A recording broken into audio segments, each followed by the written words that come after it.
Bonsoir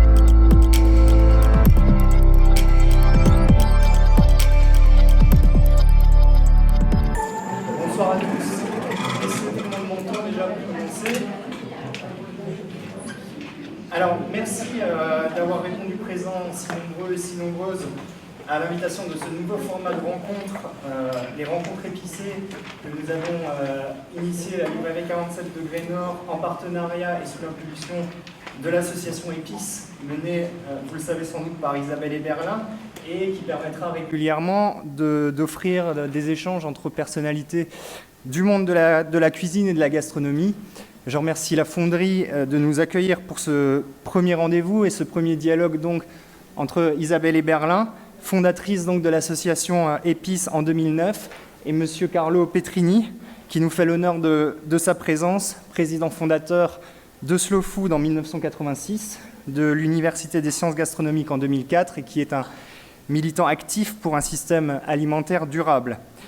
Et c'est avec plaisir qu'on va donc dialoguer ce soir autour de la question de la cuisine et de la transmission. Cuisine et transmission, car en effet, lorsque l'on parle d'alimentation et de gastronomie, il n'est pas seulement question d'un apprentissage d'une recette ou d'une technique que transmet le formateur à son élève ou le parent à son enfant.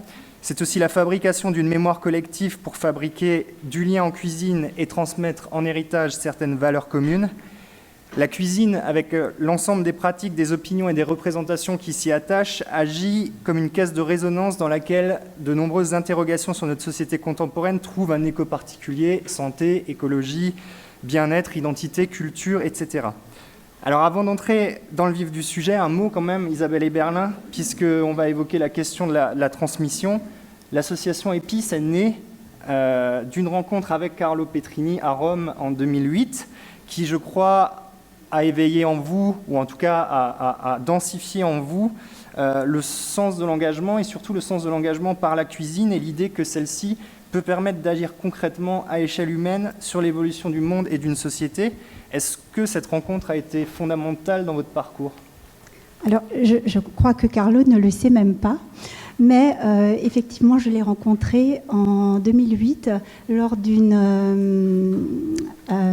assemblée générale des grandes tables du monde que présidait mon mari. Et en fait, Carlo était surpris d'apprendre qu'une femme de chef était engagée dans les quartiers.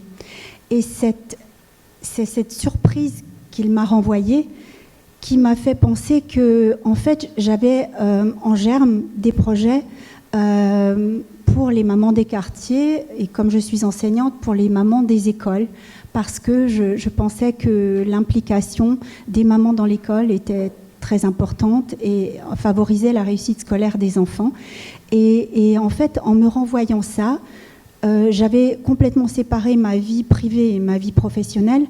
Eh bien, les choses se sont rejointes et ça a été vraiment une révélation. Et je me suis dit, mais bien sûr, c'est de la cuisine que je dois faire. Mais jusqu'alors, je n'avais jamais imaginé faire un projet autour de la cuisine.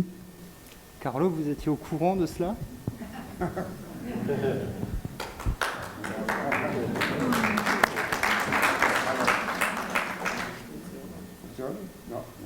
Ah. Moi, je sais pas. Non. Avant tout, je demande, je m'excuse avec vous, je parle en français pas bon, hein, mais j'ai l'assistance de Paola, qui quand il a quelques problèmes, il m'aide, et pour moi c'est très important sa présence. Non, je suis, quand Isabelle m'a parlé de cette idée des épices, j'ai dit c'est génial. C'est génial parce que beaucoup de personnes ils pensent toujours que la gastronomie, c'est les recettes, le grand table, le chef et la cuisine, seulement la cuisine. Et non, c'est pas ça. La cuisine, c'est beaucoup de choses en plus. Gastronomie signifie connaître le physique et la chimique, parce que quand nous allons à utiliser le feu et nous coupons l'alimentation pour rendre édible les choses que nous mangeons, c'est gastronomie. La gastronomie, c'est agriculture. La gastronomie, c'est éducation. La gastronomie, c'est l'histoire de la culture, c'est anthropologie, c'est économie. La gastronomie, c'est économie politique. C'est économie politique, oui. Tout le monde, l'histoire du monde, il a été réalisée par la guerre que beaucoup de personnes dans le monde il a fait pour conquister les terrains. Mais les terrains, c'est les produits alimentaires. Et la vraie puissance, c'est gouverner l'estomac des personnes. C'est ça, c'est la gastronomie.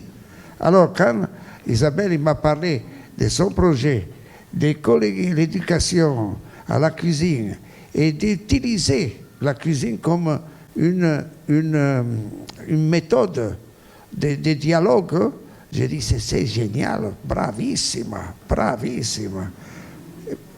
Però come si dice? Mais, dans ce moment-là, je n'ai pas pensé que le mouvement épice il s'est développé, il est devenu une réalité. C'est ça, c'est fantastique, fantastique. Et c'est ça, c'est la vraie idée d'un concept de la gastronomie comme science multidisciplinaire, holistique, que ce n'est pas une idée d'un Italien, c'est une idée d'un grand Français qui s'appelle Jean-Antel Brillant-Savarin, qui a la physiologie du goût, à la méditation troisième, il a écrit qu'est-ce que c'est la gastronomie, et il a dit toutes ces choses. Mais après, les Français et aussi les Italiens, ils sont concentrés sur l'aphorisme de Brillant-Savarin. Non, il a une idée multidisciplinaire qui est très, très moderne dans ce moment ici. Et tout le monde, recette. Non. Alors, quand j'ai vu le travail qu'il a fait, Isabelle, j'ai dit, c'est ça, c'est l'interprétation correcte d'être gastronome. Et c'est Parfait. Ça. Parfait. Quand on réfléchit au lien entre la cuisine et l'idée de transmission, on pense instinctivement au savoir-faire, au partage d'un savoir, au legs d'une connaissance dans la façon de faire. Et on pense à ces fameux cahiers de recettes que l'on se transmet de génération en génération et surtout de mère à fille. Dans la longue histoire des civilisations, et si aujourd'hui la cuisine fait rêver parce qu'il y a toute une mystique aussi à la télévision, la cuisine a longtemps incarné une forme d'asservissement domestique. L'idée de la cuisine a longtemps été associée à la féminité, comme le décrivait Claude Lévi-Strauss concernant les sociétés amérindiennes. On va l'écouter, mais cela est d'autant plus pernicieux, me semble-t-il, que dès lors qu'elle est mise en lumière et qu'elle revêt une dimension sociale, la cuisine redevient la chasse gardée des hommes. C'est ce que rappellent deux des grandes et rares chefs de grands restaurants, dont les discours, là aussi, on va l'entendre, semblent à tout point similaires. Donc je vous propose d'écouter Claude Lévi-Strauss pour la théorie et tout de suite après Anne-Sophie Pic et Hélène Darros pour la pratique. Ces manières de table, qui sont un aspect de l'éducation générale, amenés à leur tour à poser des problèmes plus vastes qui sont ceux du rapport entre l'humanité et la féminité dans ce grand problème général du passage à la nature, à la culture, où les femmes représentent justement dans la pensée des Indiens américains une catégorie de l'humanité plus proche de la nature et la partie masculine plus proche de la culture. Et que le problème du passage de la nature à la culture se transforme donc en quelque sorte en un problème d'éducation des filles. D'abord parce que j'étais une jeune fille, donc c'était encore, à dire à l'époque, un petit peu tabou, même si mon arrière-grand-mère était cuisinière, hein, Sophie Pic, celle qui a commencé la dynastie, mais à cette époque-là, il y avait très peu de femmes en cuisine. Donc il y avait la mère Brasier du temps de mon père, mon grand-père, pardon, mais du temps de mon père, il n'y avait plus beaucoup de femmes en fait qui étaient en cuisine. Et cette profession s'est vraiment complètement refermée sur elle-même. Elle est devenue très professionnelle et du coup les femmes en ont été exclues, enfin volontairement ou pas d'ailleurs. Donc moi, en étant une jeune fille, j'étais pas destinée à reprendre. Donc c'était plus mon frère qui avait 10 ans de plus que moi qui suivait ce parcours. Et non, je pense que j'en ai pas, je le regrette presque maintenant, hein, mais j'en ai pas fait mon métier parce que c'était dans les années 80, c'était pour une femme, c'était quelque chose qui se faisait pas. Je pense que déjà dans la tête de papa, c'était mon frère Marc qui devait être cuisinier, c'était certainement pas sa fille. Il n'y avait pas de place pour les femmes en cuisine dans ces années-là. Et puis comme vous disiez, j'étais plutôt une bonne élève, donc voilà, une bonne élève, ça part pas en apprentissage en cuisine. C'est-à-dire pour faire de la cuisine, il faut voilà, être un mauvais élève, c'est ça non, mais c'est vrai que dans ces années-là, c'était pas un métier que voilà, c'était plus une voie de garage, hélas, qu'un métier qu'on choisissait par passion, et c'est bien dommage, hein, parce que et heureusement qu'aujourd'hui ça a beaucoup changé, mais voilà, parce que l'idée n'a jamais, je pense, traversé la tête de personne, parce que, et même la mienne, hein, et pourtant c'était ma passion, c'est ce que j'aimais faire. On comprend ici qu'il y a un biais de pensée qui souligne une division dans l'approche historique de la gastronomie, dimension sociale de la gastronomie pour les hommes. Cela montre au monde ce qu'ils savent faire, ils transmettent à la société une esthétique, un art, et puis il y a la dimension domestique qui est réservée aux filles, aux femmes, qui vont transmettre à la famille, qui vont transmettre au fils, qui ensuite lui-même aura le savoir nécessaire pour construire cet art de la cuisine. Est-ce que, Isabelle, Carlo, vous considérez que ce fossé entre, disons, cuisine ménagère et cuisine professionnelle a façonné notre imaginaire et nos comportements ? Et est-ce que vous considérez que ce fossé se comble petit à petit ? Je vais parler simplement de l'expérience d'épices et Carlo développera. En fait, je pense que c'est effectivement ce qui se passe. Cependant, dans le projet que j'ai mené, l'idée était de redonner du pouvoir aux femmes par la cuisine.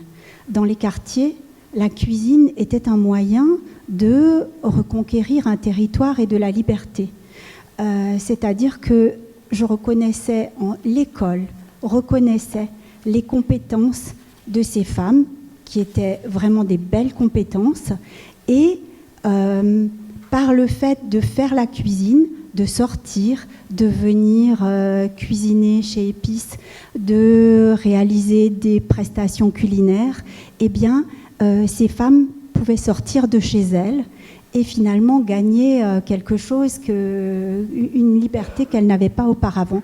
Et ce qu'il s'est passé, qui était très singulier aussi, c'est que c'est les hommes qui gardaient les enfants pendant que les femmes faisaient ça. Ça, c'est quelque chose d'assez étonnant que j'ai observé et vécu, et je ne m'attendais pas à cela. C'était pas quelque chose, mais en fait, c'est ce qui s'est passé vraiment. C'est-à-dire que les hommes prenaient des RTT pour garder les enfants, pour que les femmes puissent venir cuisiner ou faire des prestations ou manger à l'auberge quand on les recevait. Et voilà. Et il y avait quelque chose alors sur la question de la transmission quand même. Donc il y avait une valorisation de la mère à la maison. Et aussi tout se discutait à la maison, les plats, les commentaires. Donc il y avait des transmissions qui se passaient parce que quand on faisait de la cuisine, elles emportaient toujours quelque chose à la maison. Et ça, c'était ensuite partagé, ressenti et commenté. Et il y a des choses qui revenaient et ensuite c'était revisité. Mais il y avait cette idée de redonner du pouvoir, de la place aux femmes. C'est vrai que les grands chefs, souvent, mais c'est une tendance qui évolue peut-être. Il y a de plus en plus de femmes qui arrivent en cuisine, dans les écoles, dans les cuisines. On le voit dans les cuisines de tous les restaurants. Il y a une nouvelle place qui est faite aux femmes. Je vais laisser la place à Carlo. Mais tu as pour... la situation entre les rapports des hommes et des femmes sur la gastronomie, c'est une question qui maintenant, il a deux grands problèmes. Le premier problème, qu'au niveau des médias, la centralité, il était conquistée par le chef homme. Et c'est ça, c'est la chose plus incroyable. Pas seulement ça. Beaucoup de chefs, ils sont devenus maîtres à penser. Ils parlent de tous. Il a une dimension très forte de son rôle Alors, pour moi, c'est pas juste ça, parce que dans l'histoire de la gastronomie, il est principalement réalisé pour le travail immense de millions et millions de femmes qui, en tout le monde, il a réalisé des plats très simples, mais sans avoir beaucoup de choses. Si nous allons regarder l'histoire de la cuisine italienne et aussi française, mais les femmes qui ont réalisé des plats fantastiques, avec rien. C'est ça, c'est la créativité. Et alors, je pense qu'il est nécessaire comprendre la complexité de la gastronomie. Et que la gastronomie, ils ne sont pas seulement les restaurants étoilés, sont aussi beaucoup de bistrots, beaucoup de réalités, et manger dans la famille, et réaliser des formules de comparticipation. Alors, c'est ça, c'est la première chose. La deuxième chose, c'est une idée que je pense qu'il n'est pas juste. L'idée, c'est ça.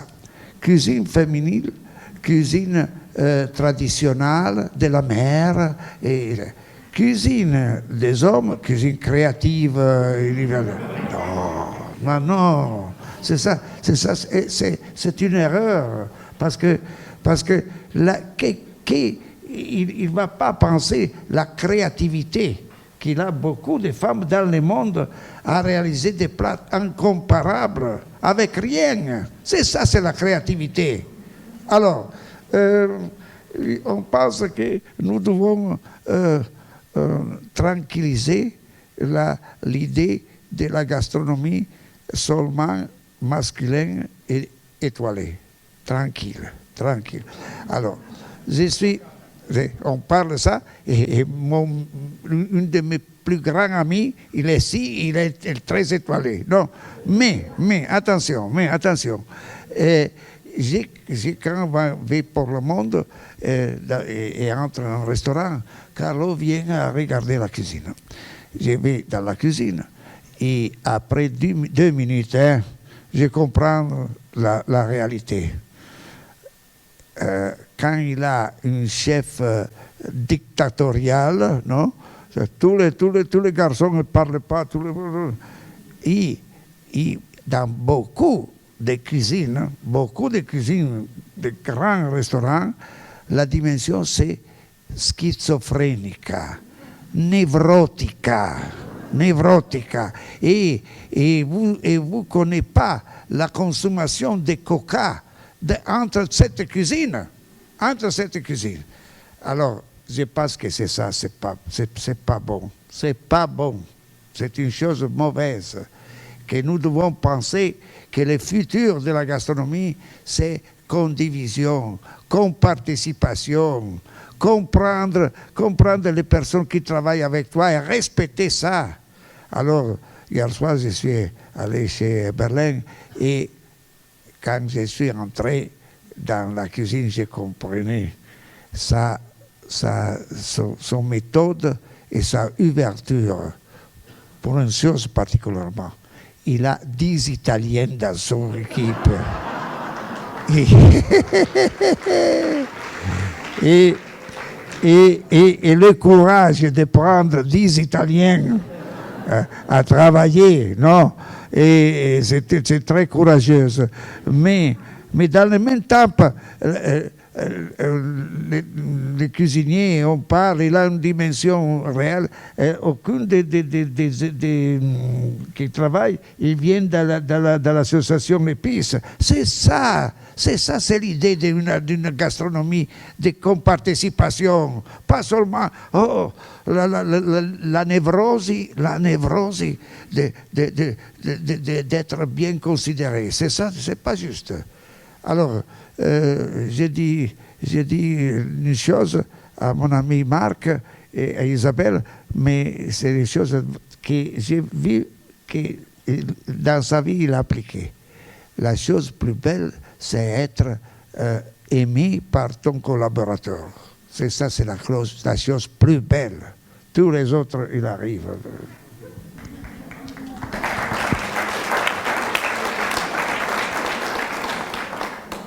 Carlo Petrini, vous avez donc créé le mouvement Slow Food en 1986 en réaction à l'ouverture d'un McDonald's à Rome.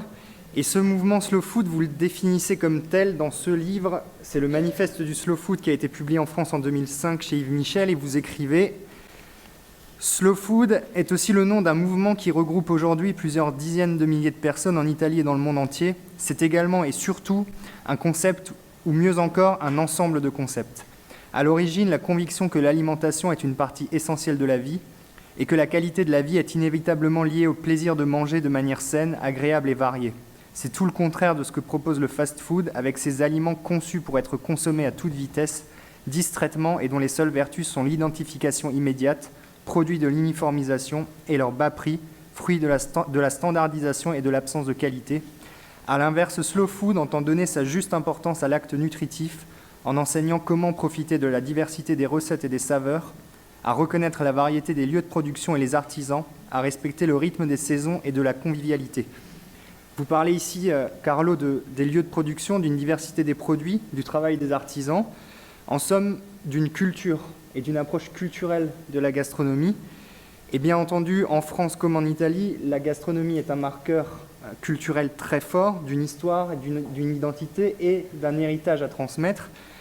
Et sur ce sujet, je vous propose d'écouter un extrait très court de Raymond Barthes qui parle de cette question en évoquant le steak frites. Que pensez-vous du beefsteak pomme frites? Ah oui, j'en ai parlé aussi parce que ça, vraiment tout le monde, je crois, peut être d'accord que c'est un grand mythe national français. Je me rappelle avoir vu il y a quelque temps, enfin il y a déjà assez longtemps, un film d'espionnage français où à un moment la bonne du curé, n'est-ce pas, qui est patriote, reçoit l'espion allemand déguisé en clandestin français et elle lui dit, eh bien, je vais vous donner de mon beefsteak. Et un peu plus tard, quand elle s'aperçoit qu'il s'agit d'un espion, elle lui dit « Et moi qui lui ai donné de mon beefsteak ». Il s'agit vraiment que le beefsteak fonctionne ici comme une sorte de symbole patriotique de la France. Raymond Barthes parle d'un symbole patriotique de la France pour évoquer le beefsteak. Ce propos-là, il s'inscrit en écho de l'emprise des signes, qui est une introduction de Raymond Barthes à la culture japonaise et dans lequel il montre, entre autres, combien la manière d'aborder la gastronomie, la nourriture, la manière de la produire, de la cuisiner, de la manger, est le miroir d'un peuple et d'une civilisation et d'une identité. Par exemple, pour évoquer la différence entre la France et le Japon, il explique qu'en France, dans les restaurants gastronomiques, on maintient le secret jusqu'au bout puisqu'on emmène le plat sous cloche, alors qu'au Japon, on cuisine devant les gens, on montre. Et cette différence-là, c'est une différence, selon lui, civilisationnelle.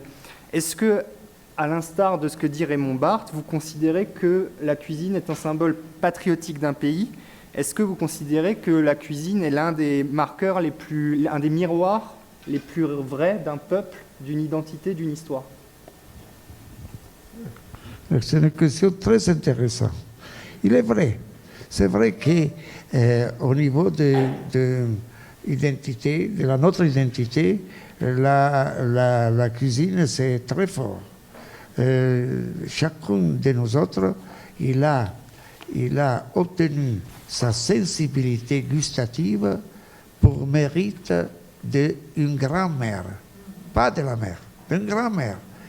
La grand-mère, il a une dimension affective très douce pour expliquer à les petits enfants que quand ils mangent les pomodoro, les tomates, la pellicina,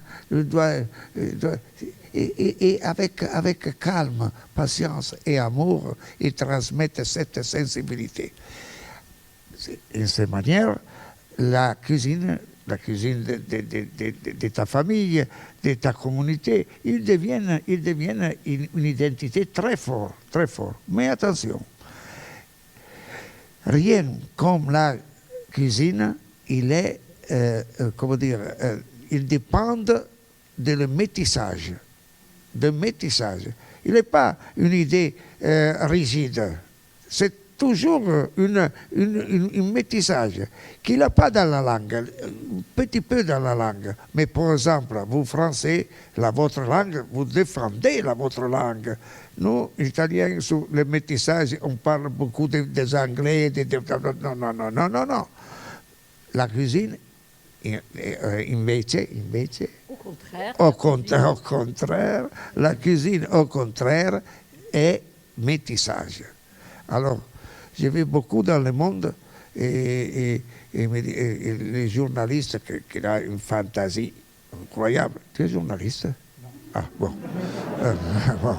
Il me dit, Carlo, quel est ton plat préféré? Oh, santo cielo. C'est pas un plat préféré. Le plat préféré, pour moi, c'est la curiosité. C'est ici en Alsace. Je cherche la cuisine alsacienne, non? Et à la fin, je dis toujours, pasta et pomodoro. Né la pasta, né le pomodoro sont italiens. Qu'est-ce que veut dire?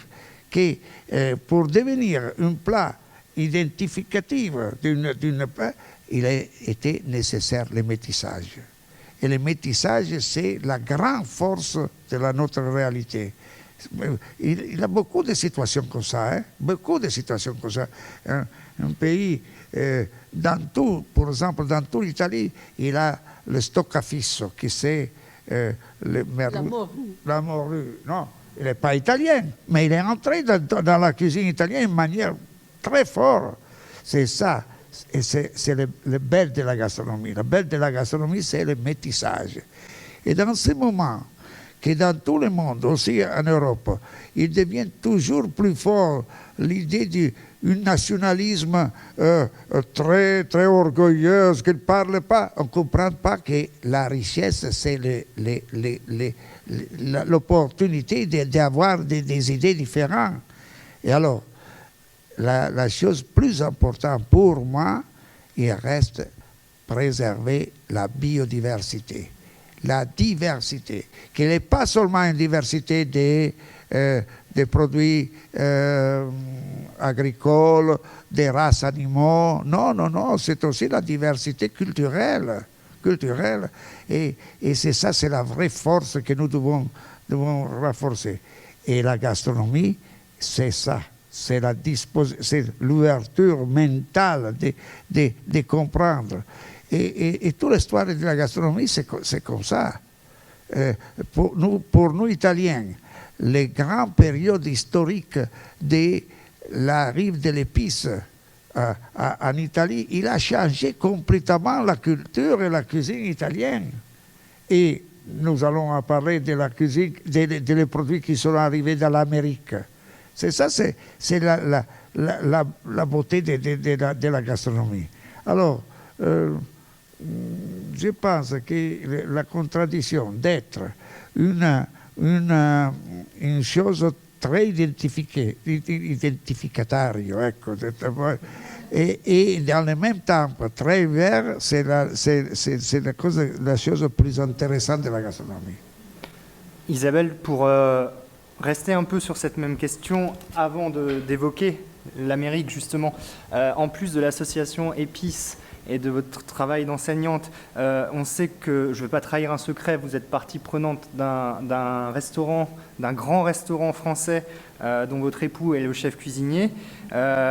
C'est un fleuron à la fois de la gastronomie française et de la gastronomie alsacienne. Alors avant de vous poser ma question, je vous propose de regarder un petit extrait vidéo qui est daté du 14 avril 1978, qui traite d'un lieu que vous connaissez bien, et qui évoque une très grande personnalité de la cuisine française. Et je vous pose ma question ensuite.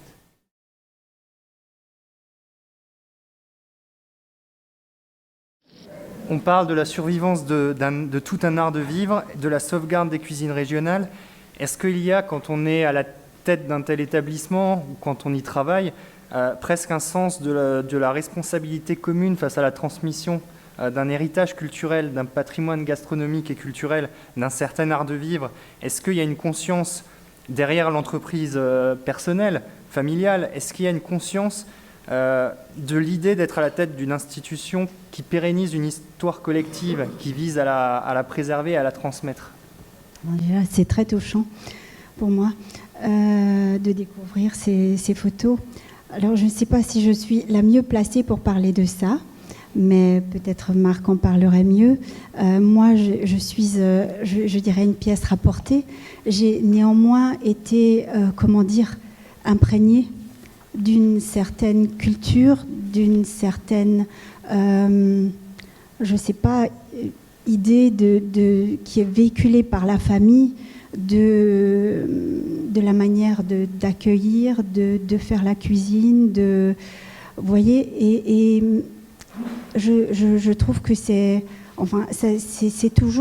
des choses qui me parlent vraiment encore aujourd'hui, ce qui est dit. Je le trouve encore d'actualité, et on essaye toujours toute la famille ensemble, essaye effectivement de porter ces valeurs, ces transmissions. Il se trouve aussi que il y a quelque chose, nous portons aussi le poids le poids pas en termes de poids lourd, mais en tant que respect de quelque chose, de devoir poursuivre quelque chose, de le poursuivre bien, de le poursuivre peut-être pas aussi librement que le ferait quelqu'un qui ouvre aujourd'hui et qui n'a pas toute une histoire. Nous, on a toute une histoire, et voyez, avec du personnel, des transmissions en salle, des transmissions en cuisine, des gens qui ont essaimé dans le monde entier, les gens que vous avez vus, les cuisiniers qui sont en photo qui sont sur ce film, c'est des gens qui sont partis aux États-Unis, un peu partout dans le monde, et qui ont transmis. Et je pense que nous, on doit rester fidèles aussi à ce qu'on a été, ce qu'on nous a apporté, et la cuisine qu'on a apprise. Je ne sais pas si je réponds exactement à la question, mais voilà, c'est ça. On est imprégné de ça, et on doit donner... Vous voyez, il y a des gens qui viennent chez nous, ça fait 50 ans qu'ils viennent, et ils viennent retrouver toujours le même plat. Alors, est-ce que l'ego voudra qu'on leur fasse autre chose alors qu'ils veulent manger ça?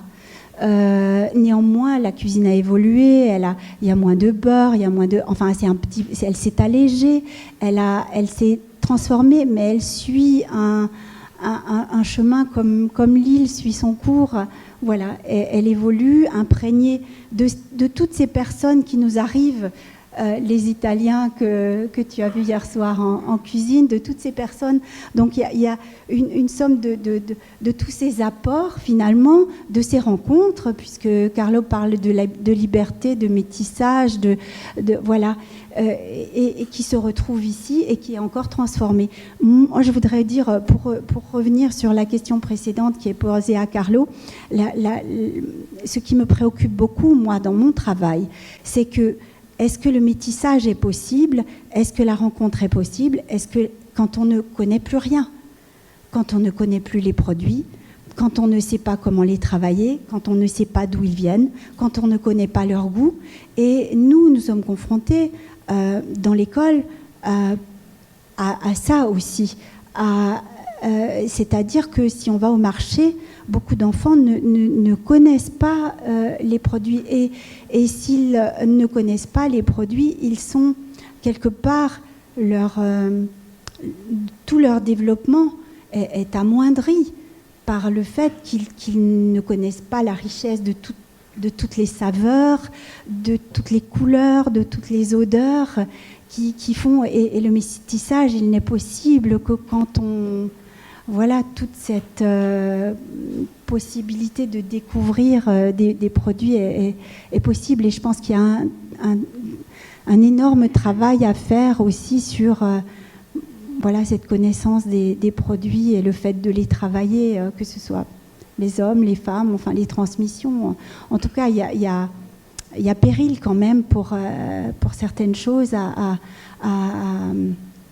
connaître encore et à transmettre et à découvrir et à continuer à encourager le fait de faire, d'essayer, de goûter, de toucher. Alors en parlant de péril, je vous propose de regarder un dernier petit extrait qui concerne vos meilleurs amis, Carlo Petrini. C'est un extrait d'une émission qui s'appelait Le Nouveau Vendredi et qui était intitulée Le Fast Food Connection ou Le Rêve Américain et qui a été diffusée sur France 3 le 30 avril 1982. On y présentait alors un restaurant d'un nouveau genre qui était arrivé 2 ans plus tôt en France. Je vous propose de regarder puis on en parle juste après.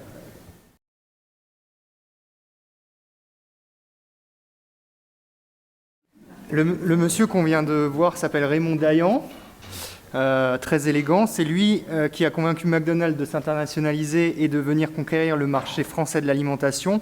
Et ces propos-là, c'est ce qui m'intéresse, sont sans ambiguïté. Il parle de s'adapter à ce genre de restauration. L'adaptation, en quelque sorte, c'est l'inverse de la transmission parce qu'elle vise à une forme d'uniformisation. C'est la négation de la diversité telle que vous la valorisez dans votre manifeste. Je lis quelques lignes. Le fondement sur lequel repose la création d'Arkigola Slow Food est le concept de territoire et de terroir. Les cultures locales sont la réponse à la prétendue uniformisation amorcée selon le modèle fast food. L'orientation commune permettant aux membres du monde entier de se reconnaître et de se comprendre est née de leur variété et de leur diversité. Du terroir sont issus le vin, les matières premières, les techniques culinaires, les histoires, l'identité et l'usage de s'échanger des connaissances, des produits et des projets. Est-ce que ce qu'on vient de voir là, Carlo Petrini, c'est avant même la question de la malbouffe qui vous a mobilisé, est-ce que c'est un péril pour le terroir, pour la transmission de l'héritage culturel dont on a parlé? Et est-ce que c'est d'une certaine manière une guerre menée avec la fourchette, avec le verre à vin, contre un soft power culturel américain plus large et qui en plus à cette époque était à son apogée? Est-ce que vous considérez que c'est une guerre philosophique que vous menez et est-ce que vous avez l'impression d'avoir un petit peu inversé la tendance depuis que vous avez lancé ce combat-là? Alors, quand tu utilises le mot guerre, c'est pas mon idée. J'ai fait la guerre, je ne fais pas la guerre. Le slow food est né pour le droit à garantir la diversité et respecter les différentes cuisines du monde. C'est ça, c'est les choses. Et le manifeste, c'est ça. C'est-à-dire que pour nous, McDonald's, ce n'est pas un ennemi. Non, je respecte qu'il veut manger à McDonald's, mais on va dire que nous ne pouvons pas perdre notre diversité, notre réalité. C'est ça, c'est une chose très importante. Je dis ça parce que 2 ans avant, je suis allé pour travail en Espagne et je monte sur l'avion et regardez qu'à côté de moi, une personne me garde. Bonjour, bonjour, bonjour. Vous êtes Carlo Petrini? Oui, je suis Carlo Petrini. Je suis votre ennemi. Je dis, non, je n'ai pas d'ennemi. Qui vous êtes? Je suis l'administrateur délégué de McDonald's Italie. Non. Elle dit, oh, plaisir de faire votre connaissance. Et après, on a commencé à parler, d'expliquer. Et à la fin, elle me dit, je dois dire une chose, Carlo. Qu'est-ce que je dois dire? Que chez moi, quand nous voulons manger bien, nous allons acheter les conseils de slow food. Elle dit, fantastico, fantastico. Non existe, il n'existe pas une bataille. C'est le droit au plaisir, c'est un droit pour tous. Et attention, il ne doit pas être un droit élitiste. Non, la bonne table, c'est un droit de tous. Et c'est ça, c'est une chose une bataille qui a fait. C'est ça, c'est la vraie bataille de slow food. Par exemple, je dis aujourd'hui que maintenant, si la bataille originale des slow food, c'est le droit au plaisir et sauvegarder la diversité culturelle des différentes cuisines, maintenant, je pense que nous avons un problème aussi pour la concentration de pouvoir dans la distribution de la nourriture. C'est ça, c'est un vrai problème. Qu'est-ce que je veux dire? Je veux dire que la grande distribution, il est devenu invasive, il a détruit beaucoup de petits magasins, et particulièrement dans les petits villages, et il a dominé en manière arrogante. Pourquoi il fait elle-même, la grande distribution, il fait les prix à les paysans. Ce n'est pas les paysans qui donnent le prix à la grande distribution. La grande distribution fait donner les prix. C'est ça, c'est un désastre. Il était un désastre pour l'agriculture. Maintenant, il est arrivé Amazon. Et Amazon, il est contre la grande distribution. Mais la situation, c'est encore plus mauvaise parce que nous continuons à privilégier une économie qui, en cas d'Amazon, c'est une seule personne. Hein, une seule personne. Et la situation maintenant, au niveau distributif, au niveau général, c'est que 8 personnes dans le monde, il a la propriété de la moitié de l'humanité. Jamais il était une chose comme ça. Et nous sommes complices. Complices. Quand maintenant, Amazon, il porte le produit fraîche. Non. Alors, j'ai dit que c'est ça, c'est la destruction de notre socialité. En Italie, nous avons un problème. Je suis sûr que c'est le même ici. Dans un petit village d'Italie, très belle, non? Il n'existe pas plus le petit magasin alimentaire.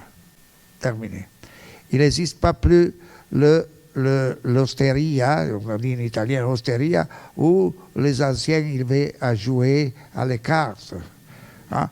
Je m'en fous qu'il a un grand restaurant étoilé, mais les personnes locales ne vont pas. Si tu vas détruire l'osteria, c'est un désastre social. Troisième, il n'a plus les prêtres. Si vous me disiez 10 ans avant qu'il va terminer les prêtres, c'est fantastique, fantastique. Mais maintenant, je pense que aussi les prêtres dans un petit village, il a un rôle de socialisation. Qu'est-ce que veut dire? Que notre petit village, en Toscane, dans le plus bel pays d'Italie, il va perdre la socialité. Si, il a opéré des artistes, des choses très belles, mais la chose plus belle pour aller dans un petit village, c'est l'humanité. Et regardez que l'humanité, il est heureuse. C'est ça, c'est la meilleure carte de tourisme. C'est un touriste qui arrive à un lieu que les personnes sont heureuses, il est comment dire, conquisté. Non, nous allons perdre toute la socialité pour privilégier une distribution alimentaire qui ne donne pas richesse à les producteurs et dans le même temps, il fait perdre l'identité plus belle de notre village. Et attention, ici en France, plus ou moins, c'est la même chose. Hein? C'est la même chose. Alors, je pense que la diversité de la distribution, c'est le problème des prochaines années.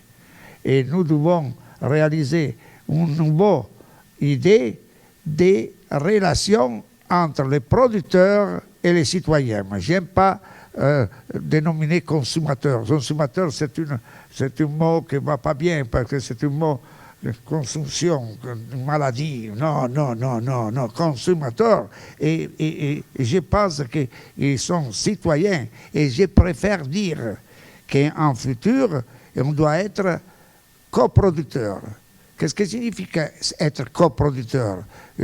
Ça signifie un citoyen qui connaît les produits, qui connaît la production, qui connaît les prix justes, qui donne valeur à le travail des autres.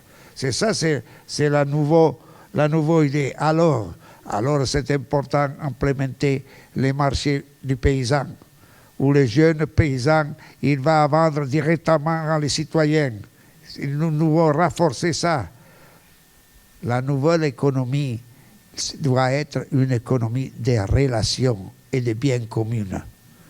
Je pense qu'une économie qui est basée seulement sur le profit, maintenant, il ne peut pas résoudre les problèmes de l'humanité.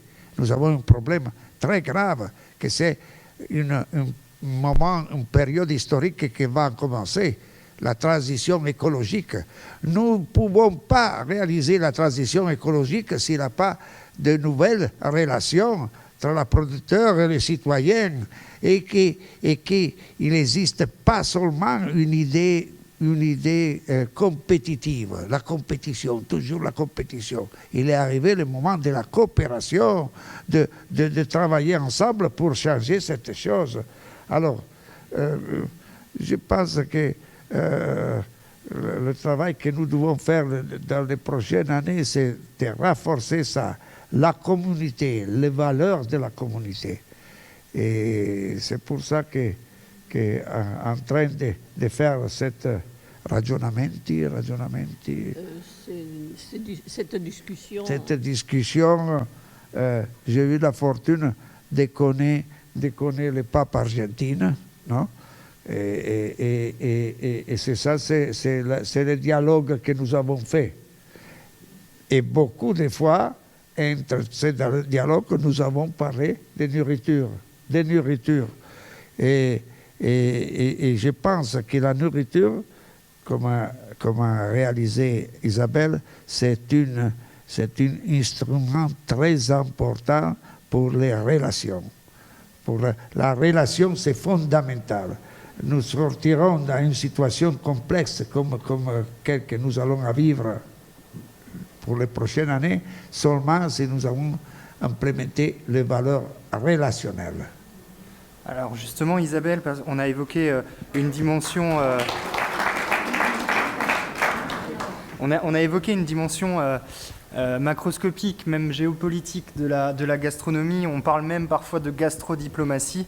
Vous, au quotidien, vous œuvrez dans une dimension beaucoup plus au cœur de l'humain, avec la dimension de relation que vient d'évoquer Carlo Petrini, avec une dimension sociale qui vise à réunir des gens de différents univers et de différentes générations. Est-ce que cette démarche intergénérationnelle qui vise à impliquer les parents, les grands-parents, a pour idée de recréer ce lien de transmission d'apprentissage un peu en opposition à cette grande standardisation, globalisation dont on a parlé? Est-ce que votre but, c'est vraiment d'œuvrer par la cuisine à l'échelle humaine? Dès le départ, quand on a créé Épices, ce qui avait été retenu, c'était l'idée de faire de l'éducation au goût à la santé, de l'insertion et aussi de recréer les transmissions. On sait qu'aujourd'hui, disons qu'à l'époque, on vivait en famille, il y avait les grands-parents, les parents et les enfants, et les transmissions se faisaient automatiquement. Aujourd'hui, avec l'évolution de la société, le fait qu'il y ait beaucoup de familles monoparentales, des gens qui sont éloignés de la famille, eh bien, les transmissions sont plus difficiles à se faire. Et donc, l'idée, c'était de recréer les transmissions, mais hors de la famille. Et par exemple, entre différents publics, mais par exemple entre des personnes âgées et des adolescents. Ça, c'était Thierry Gogel d'Alondance, qui fait partie d'Épices, qui est sociologue, anthropologue, et qui disait « mets des adolescents dans les maisons de retraite, mets des adolescents dans les maisons de retraite ». Et on a créé une action qui s'appelle « Les petits pas dans les grands ». Et on a envoyé les jeunes dans les maisons de retraite faire de l'art-thérapie, servir le repas du personnel, avoir des relations avec, faire du dessin, des choses avec les personnes âgées. Et c'était formidable, des jeunes en grande difficulté, et les effets étaient incroyables. Et donc, on a été encouragés. Alors, Thierry me disait, parce que les personnes âgées, c'était des personnes Alzheimer, il me disait, quel que soit leur âge et leurs compétences, elles ont encore envie de transmettre, et les jeunes ont besoin d'être transmis. Et il se passait des choses qui étaient juste incroyables, mais qui étaient juste au sens de la relation, qui se passait de tout contour, comment dire, de forme, la relation se faisait très simplement entre les personnes âgées et les jeunes. C'est aussi, ça fait partie des pistes, l'idée au début c'était par manque de moyens, on a mélangé les publics, on avait des jeunes, des parents, des bénéficiaires du RSA, des jeunes relevant de la justice, parce qu'on n'avait pas assez on n'avait pas de cuisine, on n'avait pas de moyens, on n'avait pas d'argent, donc on faisait, si on voulait développer les choses, on mettait les gens ensemble et on faisait ensemble. Et en fait, il s'est avéré que c'était formidable, la rencontre. Et donc, c'est devenu un modèle d'épices, c'est de faire ensemble et de recréer ces transmissions. Voilà, quelque part, les choses se passent. On n'est pas dans le discours, on n'est pas dans, comment dire, on ne dit pas grand-chose. On met les personnes ensemble et c'est dans la rencontre que les choses se passent. Dans le fait aussi de goûter, de préparer, de voir les gestes. Mais nous, on ne fait pas du tout de morale, on n'explique pas les choses, on crée juste les possibles en mettant les gens ensemble. Et les choses se font. Vous définissez un peu là une forme de quête du plaisir et du bonheur, et justement la transmission du bonheur par la table. Carlo Petrini, vous avez écrit un livre avec Luis Sepulveda, qui nous a quittés il y a tout juste un an. Vous avez écrit 2 idées de bonheur, et j'aimerais vous lire un court extrait de ce livre-là, et vous poser une question justement sur la transmission par le bonheur de la table. Donc Luis Sepulveda raconte un repas qu'il a passé dans une pulperia, c'est une sorte de boutique, restaurant, espace social, dans un archipel au sud du Chili. Et il écrit donc « Dans la pulperia nous attend une table dressée avec au milieu une marmite pleine d'un ragoût odorant de cholgas, accompagné du milcao, le pain de pommes de terre. Ma compagne et moi goûtons de tout, nous louons la belle combinaison de saveurs et demandons d'où vient ce que nous mangeons. Les cholgas, disent-ils, sont d'ici parce qu'aujourd'hui encore, il suffit de plonger une main dans la mer pour en sortir des tas de ces moules incomparables. Et les pommes de terre cuites dans le bouillon sont aussi d'ici, tandis que la courge vient d'une île plus au nord, l'oignon d'une autre île de l'archipel de Chiloé, ainsi que l'ail qui est cultivé dans les terres des Uliches. Je ne sais pas si je prononce bien. Le maïs arrive de la terre ferme où les vents sont moins cruels et permettent aux plantes de pousser. Le céleri et la coriandre arrivent sur les barcasses des îles plus au nord. Et le merken, le grand condiment du sud, vient de l'Oracani, du pays des Mapuches. Voilà ce que nous mangeons. Le ragoût de cholgas a le goût du sud du monde, de l'effort et de la satisfaction de savoir quelles mains ont cultivé chaque ingrédient. Après dîner, en buvant du vin qui vient de bien plus loin au nord, nous commençons à bavarder. Rite durant lequel les Iliens veulent savoir qui sont ces amis qui arrivent de loin, ce qu'ils ont vu, comment sont la pluie et le vent, comment sont la mer et les étoiles du pays d'où ils viennent. À table naît alors ce qui pourrait être un petit bonheur, ou une petite idée du bonheur.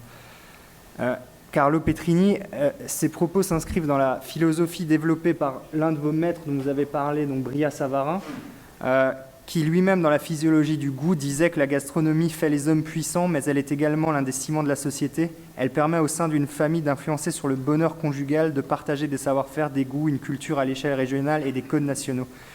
Est-ce qu'il y a dans l'idée d'un monde où il faut toujours aller plus vite, dans le fast-food, est-ce que dans l'idée de séduire mais de ne pas retenir, comme ce qu'on a entendu là, il y a quelque chose qui est profondément antinomique avec la quête la plus naturelle de l'être humain, c'est-à-dire la recherche du bonheur?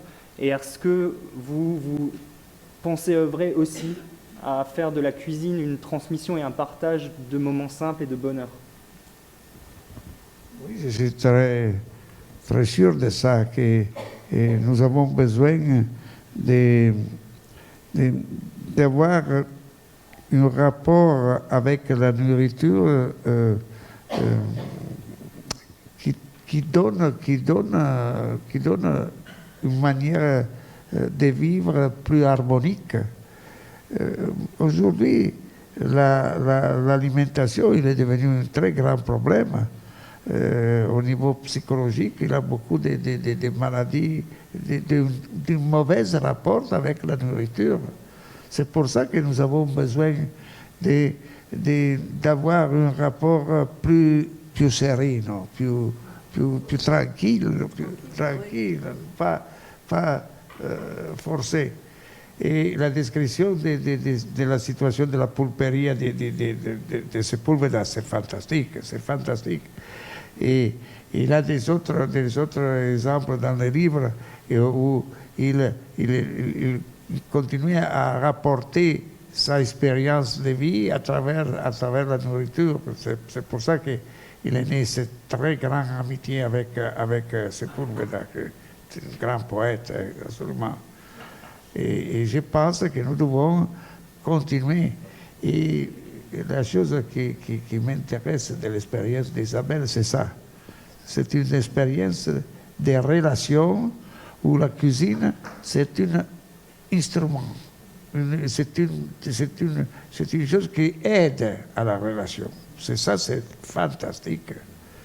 Et si nous allons à penser dans notre vie individuelle, chacun de nous autres, il y a un moment où la cuisine, il a été un moment de convivialité, d'identification très fort. C'est ça, c'est le plaisir de la table, le plaisir de la table. Et je pense que tout le monde qui pense seulement à une dimension du plaisir sans la convivialité et la possibilité de vivre une expérience des rapports directs avec les personnes, ils ne sont pas des gastronomes. Le gastronome, il doit avoir dans son esprit comment dire, le rapport avec les autres, la relation avec les autres. C'est ça, c'est la chose belle. Et c'est pour ça que notre société a apprécié la table.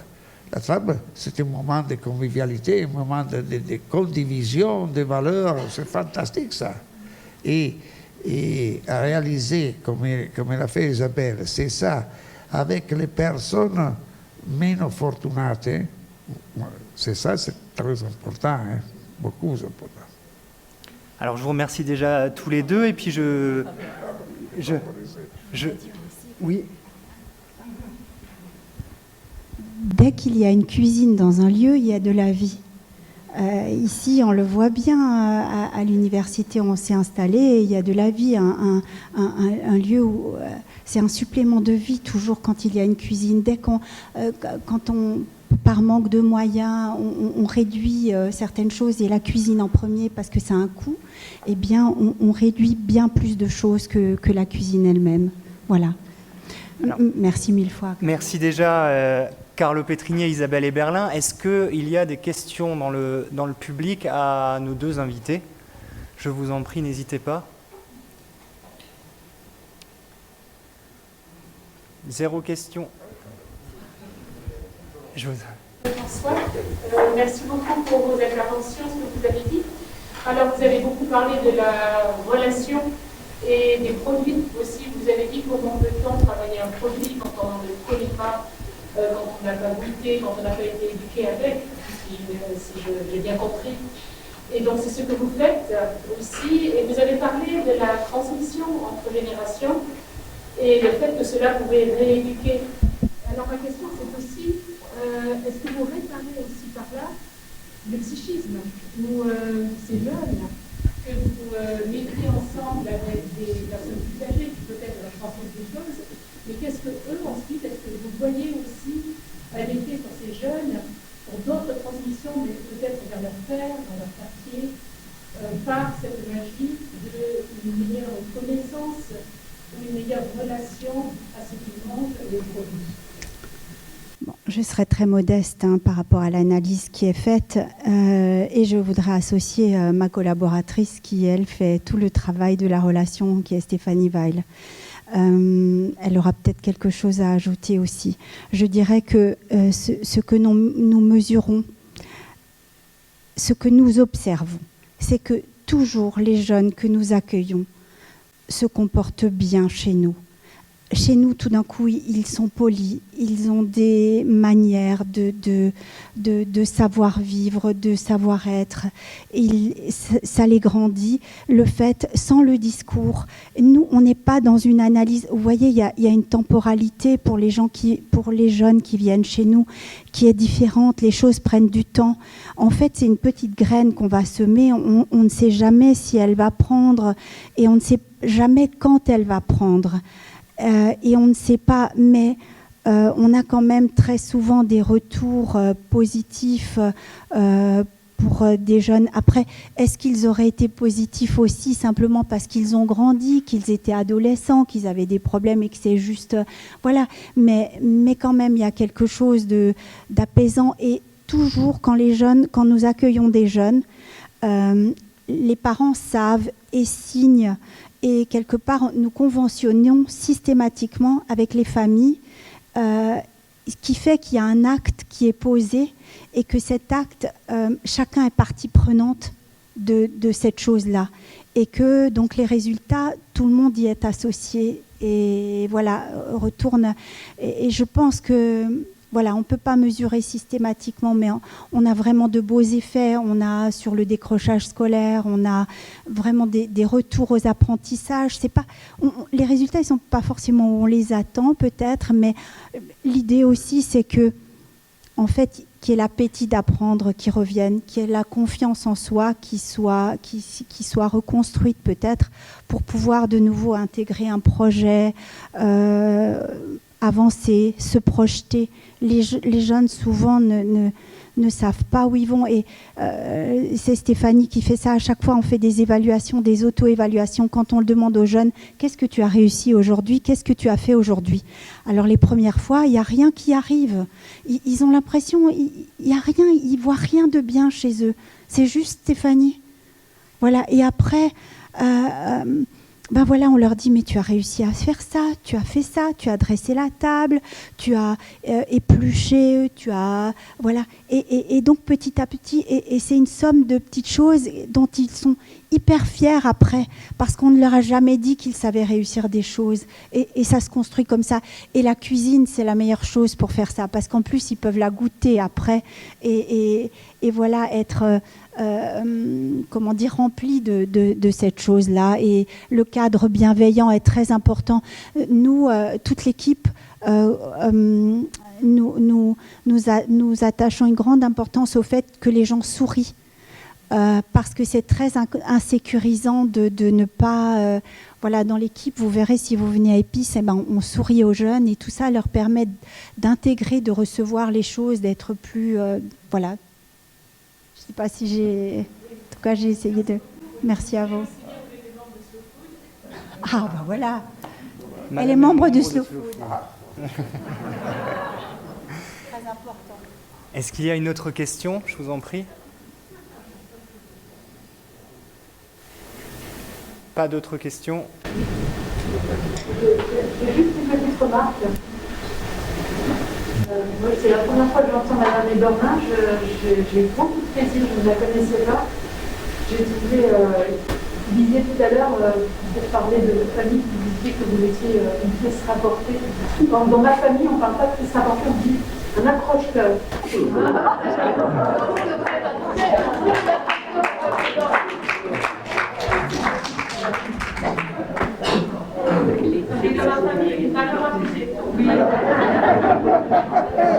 J'y réponds. En tout cas, je prends, ça me plaît beaucoup. Hein. Merci beaucoup, mais des fois, je suis une pièce rapportée quand même.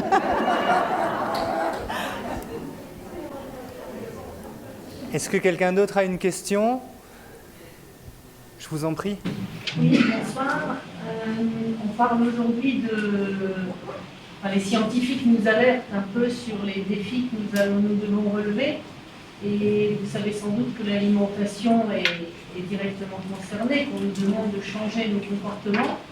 Est-ce que vous arrivez à intégrer ces nouveaux défis, ces nouvelles invitations à manger autrement, de façon plus respectueuse de la nature? dans là où vous êtes et dans ce que vous faites? Nous allons entrer dans une période, dans une nouvelle période historique. Cette période s'appelle transition écologique. La transition écologique, il n'est pas seulement une idée pour réaliser des bonnes pratiques.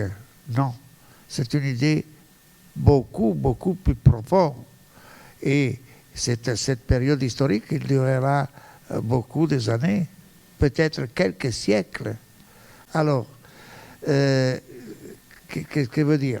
Je dois dire que la situation des environnements, du changement de climat, de beaucoup de problèmes que nous avons et qui demandent à toute l'humanité de changer beaucoup de paradigmes. Un paradigme que j'ai expliqué qu'il doit changer, c'est un concept d'économie seulement concentré sur les profits. Nous devons faciliter le changement vers une économie qui va mettre en évidence les biens communs, les biens relationnels. C'est ça, c'est une différente approche. Alors, il y a beaucoup de choses à changer, des manières de produire, des manières de voyager et aussi de l'alimentation. Alors, nous ne pouvons pas penser que le système alimentaire il est neutral. Neutral. Non, il n'est pas neutral. Ce système alimentaire, c'est un système dramatique qui a un très grand problème. Le plus grand problème de tous, c'est la situation que nous allons, en ce moment ici, nous allons produire nourriture pour 12 millions de personnes. Nous sommes 7 millions et 500 millions. Milliards. Ah là là, è tutta stasera che dico milioni.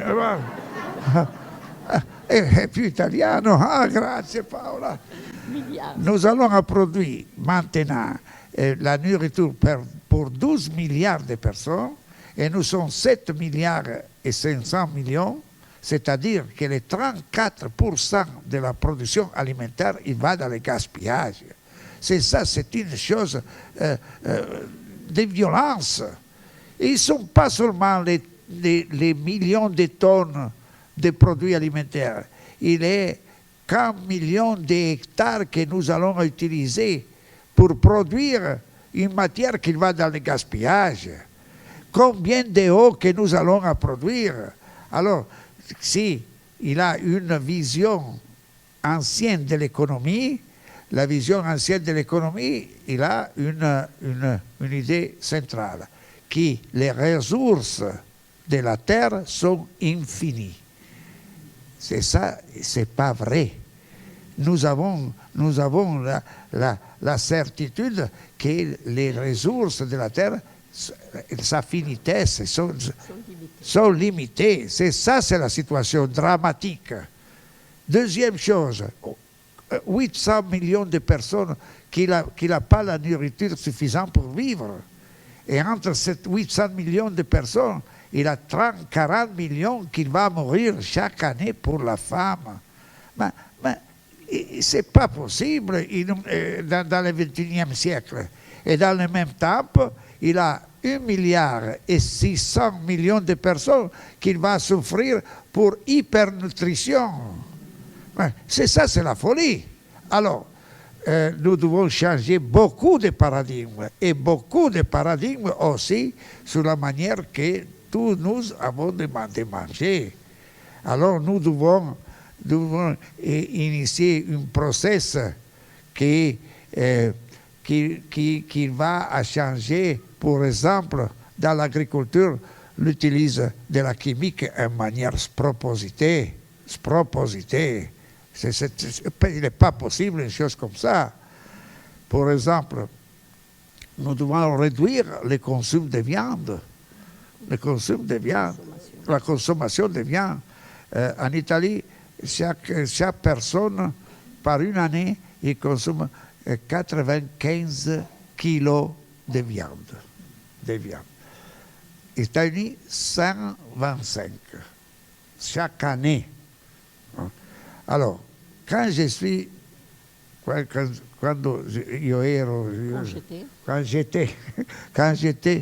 jeune,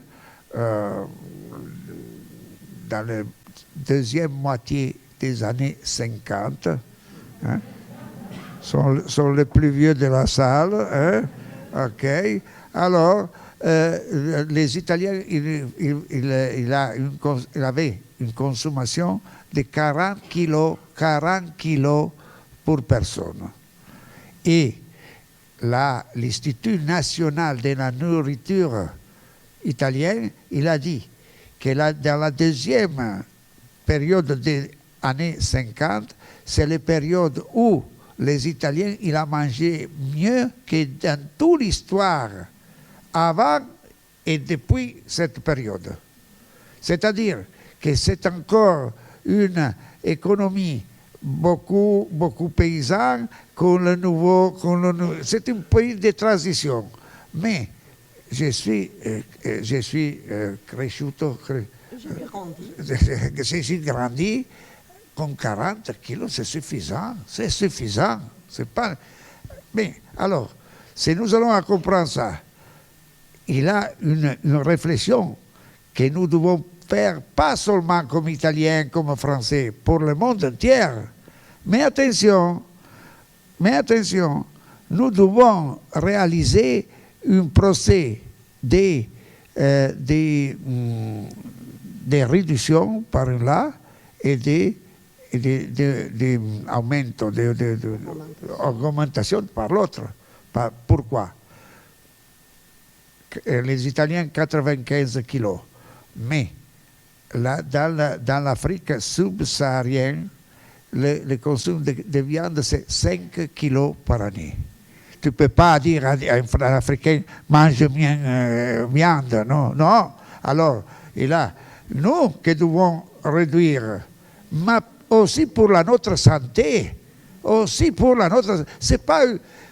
Et c'est ça, c'est-à-dire que les changements, comme vous avez dit, de manière de vivre et de nourrir, il n'est pas, comment dire, une nouvelle carême, carême. Il n'est pas une chose triste.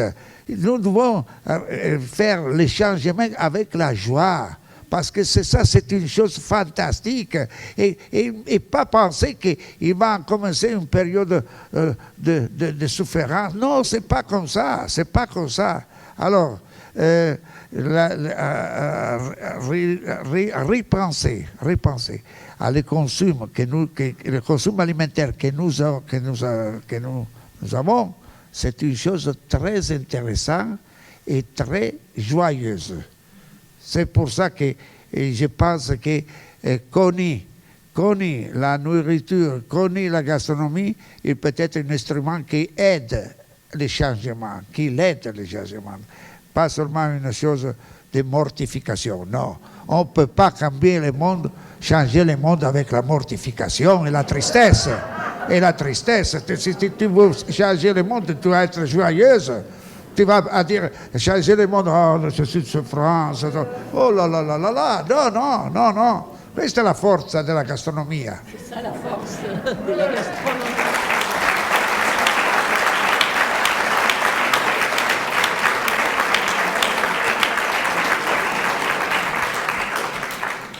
Alors, io voglio proporre...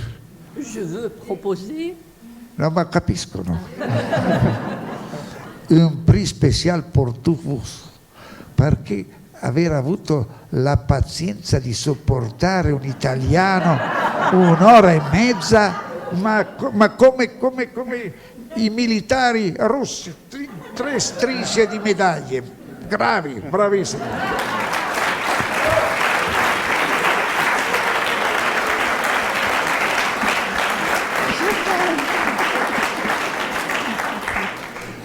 Juste avant de conclure, je repasse la parole à Isabelle quelques secondes qui va vous parler de la suite. Alors, ces rencontres auront une suite, mais la prochaine rencontre à laquelle je vous convie, c'est le Trophée Berlin qui aura lieu le 7 décembre à la Filature à Mulhouse, un événement sur la promotion des métiers, de l'hôtellerie, de la restauration. Il y aura des équipes prestigieuses qui vont concourir, des équipes de grands établissements français ou à l'étranger, et avec pour jury Anne-Sophie Pic et Mauro Colagrico. Voilà, c'est pour vous mettre l'eau à la bouche. Ça se déroule la journée et c'est un concours un peu particulier. Il y a un cuisinier qui concourt avec un maître d'hôtel et un sommelier. Donc vous retrouverez, ça se déroule sur une journée avec des épreuves qui s'enchaînent, des épreuves en sommellerie, des épreuves en service pour mettre en avant les spécificités des métiers et promouvoir ces métiers autrement. On connaît bien la promotion de la cuisine, un peu moins celle du service, et pourtant il y a des grands besoins dans ces métiers-là. Je vous remercie vraiment d'être venus nombreux, je vous remercie de votre attention, je remercie 1000 fois Carlo d'être venu, bien sûr par amitié, chez nous.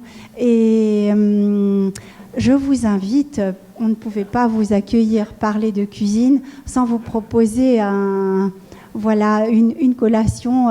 C'est Mama Mozza qui nous a préparé un buffet magnifique. Il y aura aussi du culatello. Hein? Voilà, un buffet italien. Je vous invite à vous joindre à nous pour ce buffet. Merci beaucoup.